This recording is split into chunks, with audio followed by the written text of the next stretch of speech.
see. Maybe I can move this over here. Yo. What's going on? What are you doing? Huh? What are you doing? Well, I just kept looking at this. No. And I thought maybe I could No. I got places to be. We gotta start. Come on. Start what? The video. The video. Oh yeah, we had that schedule. Yep, we did. You don't think I have a quick? Nope. Maybe I just move. Nope. You could have done that later. Yeah. Seems like I can't do what I want to do. No. Okay. Anywho, you know who it is. It's Zeus Cruz of Olympian Multimedia, giving you another segment of Get Things Done. This particular segment, if you follow along with me, you're coming over to this, and you're looking like, wow, Zeus, you got this huge cube thing over here. What we got going on over here, because it definitely it's taking up some space here. Well, guys, we're going to be talking about, yet again, photography, a little bit of videography, a little bit of, like, miniature.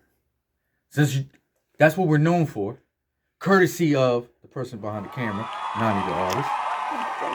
We have discussed on a previous video, right? Talking about shot boxes and how important that is. Specifically for those people who do more like in studio.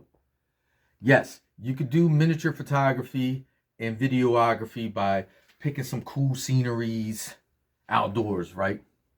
But this is specifically for those people out here that don't do that and they're looking for something more in studio and don't have to be so dependent on using the area within their studio, right?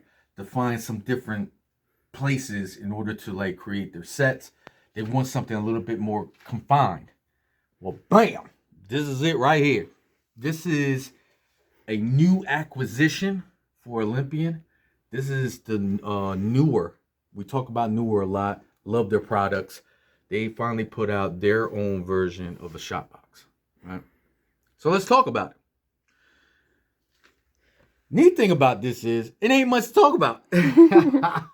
You're like, never mind. Anywho, the reason why it's not much to talk about is because this is simply the easiest thing we have here at Olympian as far as to assemble. What you see is what you get. If you notice the lining of it, it's Velcro. So you literally just line up each section of it with the Velcro and it just automatically comes into place. How easy is that? That's it. No other type of things that you have to set up with this. No other type of gimmicky type stuff that you have to set along with it. This is it.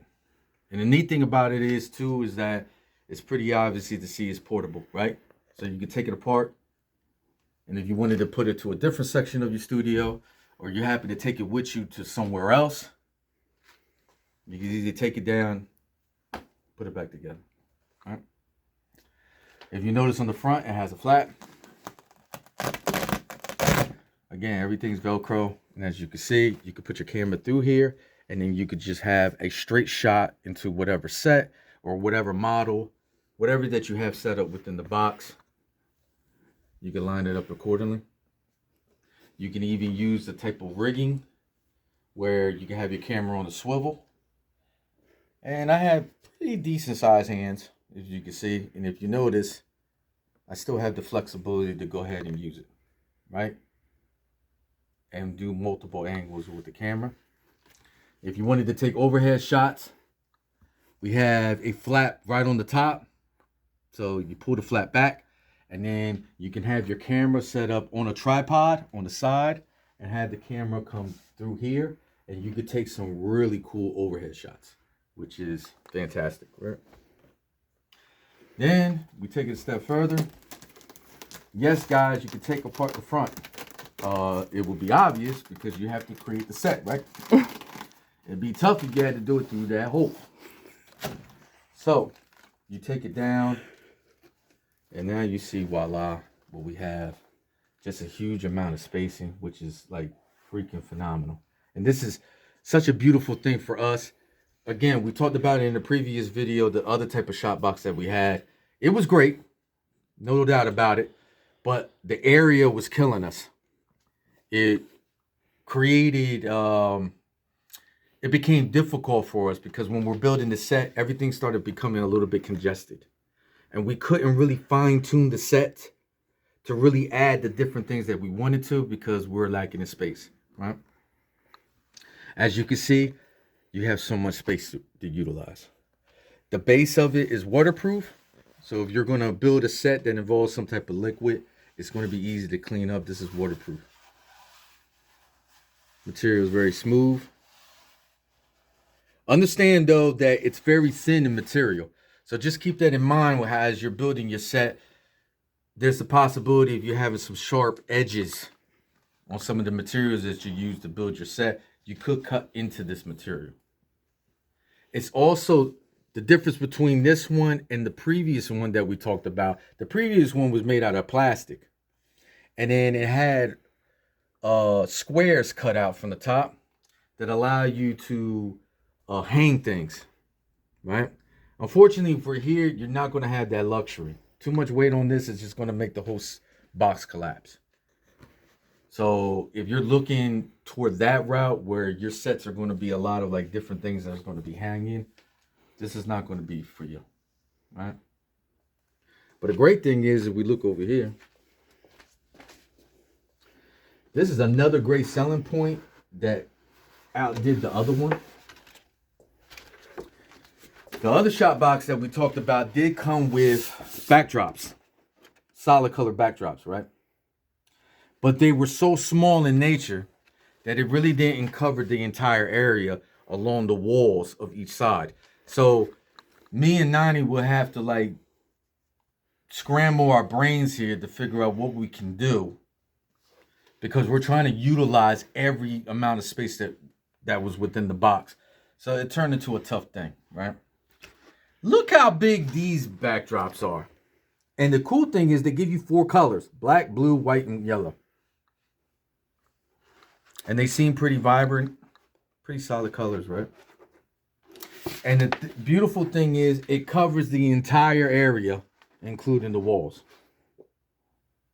So this is so perfect when it comes to like, you know, you have a backdrop to cover the entire area. It allows you, like, for instance, if you use this like orange, yellowy one, you know, you can utilize it in a way if you were going to depict like a sunny scene within your set. This would be like the perfect one. And then the lighting that will emit off of this will just be perfect, right? It'll give you like that nice sunshine day type of thing. So that was a big selling point, was just to have a backdrop to cover the entire area. Then, if you notice here, we got some LED panels. That's right on here. And it's controlled simply by this, where you have the knob. And then just the density and the brightness of the light, that's basically what you control. It's very simple, straight to the point, right? Let's turn it on, see how it looks. Look at that. And I mean, if we take this all the way to the top, look how bright this thing gets. Like, it gets stupid bright, guys. And I mean, let's bring it up to here. And then make sure it's solidly on here. And then we pull down the flap.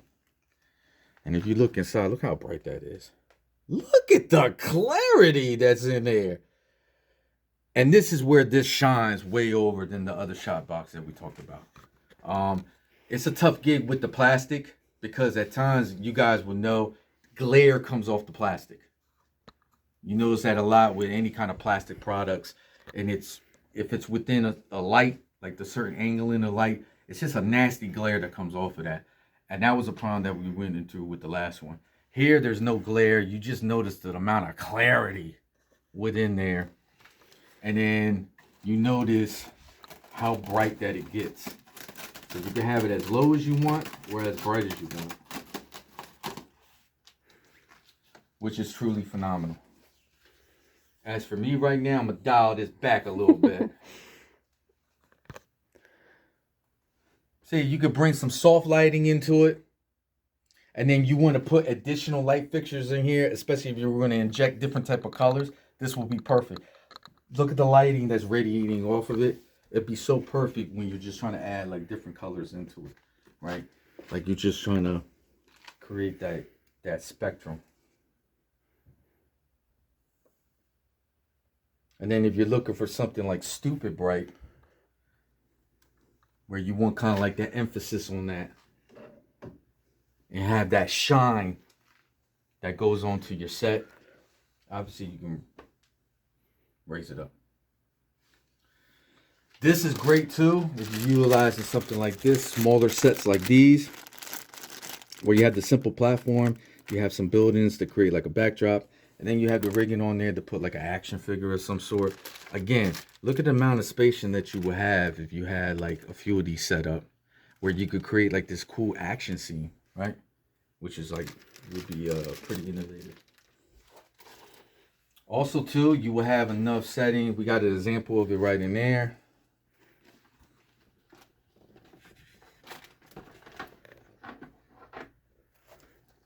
But I love these miniature studio rooms. Very inexpensive, and you could literally do whatever with these, right? You can even combine multiple, multiple studios together, set up in a way where you could create like some type of a maze or a multi-platformed type of structure and add all these different elements to it. I love this.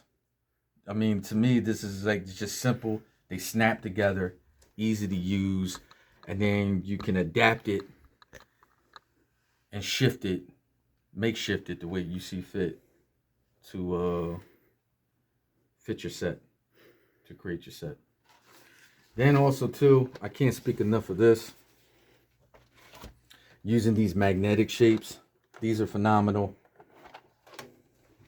Just because if you're have a section of your set that's predominantly one color, adding these will add just a nice little flare, add some more to that color prism in that corner. And then using these, you can create just about anything with these different types of shapes. Shout out to Nani. She used her ingenuity when it came to these magnetic shapes when we did a very elaborate city miniature set. And she happened to use these to make tables for the little miniature guys, figures, so they could sit at the table. I would have never thought of that. So that's just ingenious on her part that she could see the value in these to make like tables where they sat at. And it just gave it like that really retro type of vibe to it. So I definitely recommend this. And again, because of the spacing that you have down here, sky's the limit on the opportunities here of what you can create over here, right? And then if we're talking about shapes, let me move this out the way real quick. Push this back just a bit.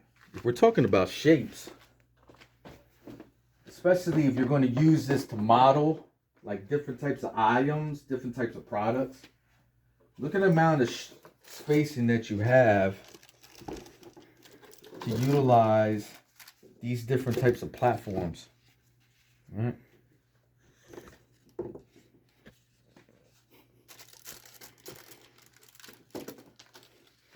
You have so much room where you can almost make like these geometrical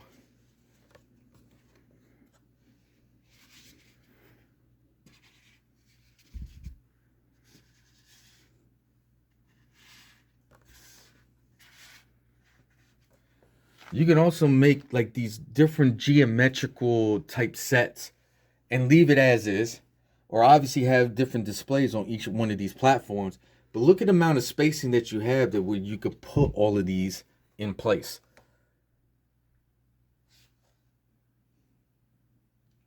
Like I'm seeing these shapes right here just for a quick example. If you ever think of like Alice in Wonderland, or you see the movies that pertain to that book, right?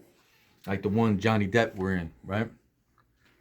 And how they made these very lavish, lush sets, right? Especially when the Queen of Hearts came in, right? And if you notice, a lot of the different shapes, very geometrical, very precise shapings, really made that set and that scene stand out, right? And you kind of could do the same thing if you have some type of building structure in the background, and then you can use these. And obviously you can doll these up, color them, put some type of different designs on them, to add the different textures and whatnot. And I think that will really make like a cool set, right? You have the structure in the back, and you have like this like geometrical type entity in the front, right? But again, the importance of what I'm trying to show is the amount of space that you have. Then also too, you'll have the spacing, right, to incorporate things like this. This is a makeshift cloud light that emits the different colorings within there. And it comes with a control where you can control, obviously, like the density, the brightness of it. But this is really neat as well, where, again, you can make this sort of like a centerpiece, right? And then you can have different types of elements that kind of emit toward that. And since the light comes through, and the way the light is angling on the different elements that you have in there, it could create like a pretty cool set, right? Something futuristic, maybe in nature, fantasy-wise. Great thing about this too is that you have the space as well to utilize, bam, photo fog. Yes, you heard right. It is fog in a can. Bam, right here. Non-toxic, safe to use, and you can use it indoors. Yay. So I think we talked about in a previous video, we do utilize another type of fog machine that it uses water. Problem is, if you don't pay attention to it, you have a mess on your hands very quickly because it does squirt out a lot. You know what I mean? So the cleanup is real, right? And then of course you couldn't use an official fog machine because they're not meant for indoors, right? So this would be your best bet, is to use these cans. And the great thing about it is, with the spacing, whether you was going to use the flat or just kind of use it in this terms, especially at the base, you have enough room to kind of just spread it out. And then the fog can come in there, have a light fan blowing toward this. Probably by then it would be best to just blow it through the flat. And then you can start creating like this mystical, mysterious type of ambience to your set. So I definitely recommend these. And it comes 2 in a pack. So it definitely adds that texture that you're looking for. And then if you notice over here, we got some stencils. So you're looking like, wow, okay, we're talking about stencils. Like, well, that's meant for drawing. You're right. You can't use these for drawing. But the neat thing about these is that, yes, you put this on low light, or maybe no light at all, and you're just going to kind of work off some LED, like color LED lighting, such as this. Like some kind of light fixture is this. But here's the thing. You could use the image as is, right? And try to emit it. Similar to like the pop filters that you could put on lightings that already has like some type of shape on there. You could do the same thing, and it gives you a little bit more of a radius that can cover the entire shot box. But you can also use it, like if you notice here with this tornado, you notice it has very precise contour lines, right? So the neat thing about it is, if you position the light just right, you can actually use the lining to your advantage. And it could create like these nice, really cool light streams throughout your set. And it creates like sort of like a design in the backdrop. You know what I mean? Almost borderline like an illusion in the background that's being played just by means of like honing in on the light on these contour lines within the stencil. And as you can see, man, we have one that's like a city. Just a city, like setups and structures. And then you have like, look at that. The scenery with the mountains and the trees. Now, of course, by itself, it looks great, right? But imagine if you're able to pull this off with the lighting And then you can get like, look how sharp these edges are. It's almost like right angles, right? And then you have some different types of shapes right here that you can utilize and create like these, again, these nice spectral streams of light that adds some flair to your backdrop. So that's about it. I appreciate you guys tuning in. Oh, one last thing before I forget. Another great thing about this is that, of course, if you're making elaborate setups, sometimes you're going to need some type of flooring, right? So as you see, we're going to be working on a project pretty soon that you guys are going to be able to check out. And this is supposed to emulate grass, obviously. And then we got the picket fence that we're going to doll up to go along with it. But look at the amount of spacing, again, that you have where we literally can cover this whole thing. It gives more realism. That's the biggest thing when it comes to miniatures. You're taking something that's bigger in proportion, right? Making it smaller in frame, right? But you still want that realism to come with it. You still want people to have the sense when they're looking at it like, man, that looks like the real deal, right? Even though it's just a miniature. So the biggest thing, or your biggest friend when it comes to creating miniatures, especially in studio, is to have enough area in order to do it. Right? And I recommend for you guys out there to get yourself the newer Shopbox. Check it out. As far as pricing is going, it's a little, I don't know the precise price for it offhand. I do know it's a little over $100. So it's not overly expensive. I want to say, it's like in the 160 range. Don't quote me on it. You can't find it on Amazon. I know for somebody there'd be like over $100 for something like this. Seems a little bit steep, especially if it's just something very quick, makeshift, just has the Velcro and you put it together. I get it, but it's definitely a game changer, especially if it's something you're going to utilize a lot. All right? So again, appreciate you guys tuning in. Just want to enlighten you guys out there. For those who are getting into miniature photography, doing different types of videos, definitely recommend Neewer Shopbox. Again, thanks for tuning in. You know who it is. It's Zeus Cruz of Olympic Multimedia. And the only thing left to say is, what is it again? Oh, get things done. Check you later.